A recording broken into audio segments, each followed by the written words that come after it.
পিঠে নিয়ে রিসার্চ করে পতিত পাবন শেঠ এই বছরেই পাটনা থেকে পেলেন ডক্টরেট। আজকে পিঠে ফোসকা কেন? দেহে কষ গর্ত? কোথায় পিঠের জন্মভূমি? স্বর্গ নাকি মর্ত?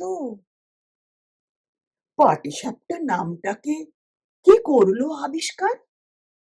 ক ভাঁজ দিলে ডাইনে বায়ে উঠবে পরিষ্কার। পুলি পিঠের দুই ধারেতে দুটোই কেন লেজ? কোন সে পিঠে দারুণ মিঠে, খেলেই বাড়ে তেজ? কোন পিঠেটা খেলেই ভীষণ বাড়বে মনের জোর? কোন সে পিঠে চিবিয়ে খেতে রাত হয়ে যায় ভোর? কোন সালেতে সরু চাকলির প্রথম প্রচলন? কোন দেশেতে মুগ শাওলির আদর সারাক্ষণ? কোন সে জেলার গোকুল গ্রামে কোন বাড়িতে কবে গোকুল পিঠে সর্বপ্রথম জন্ম নিল ভবে? কষের দুধে কষ পুলি ফুটবে কত ঘন্টা? হিসেব মতো মিলিয়ে নেবে তিথি এবং ঘন্টা। পুর কিসের হয় পুলি পিঠের কিংবা পাটিসাপটার? পুরটা কখন পুড়তে হবে, বিফোর না আফটার?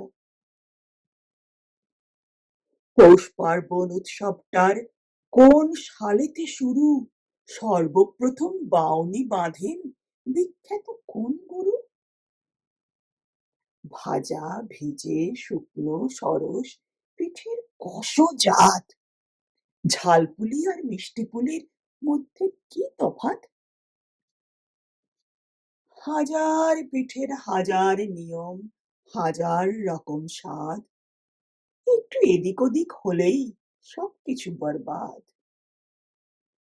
এমনি করেই তথ্য লিখেই পতিত পাবন শেঠ বিশ্ববাসীর মুন্ডগুলো করেই দিলেন হেঁট। ফিলসফিতে ডিফিল মেলে, লিটারেচারে ডিলিট, পিঠেলজিতে থিসিস লিখে ডিগ্রি পেলেন ডিপিট।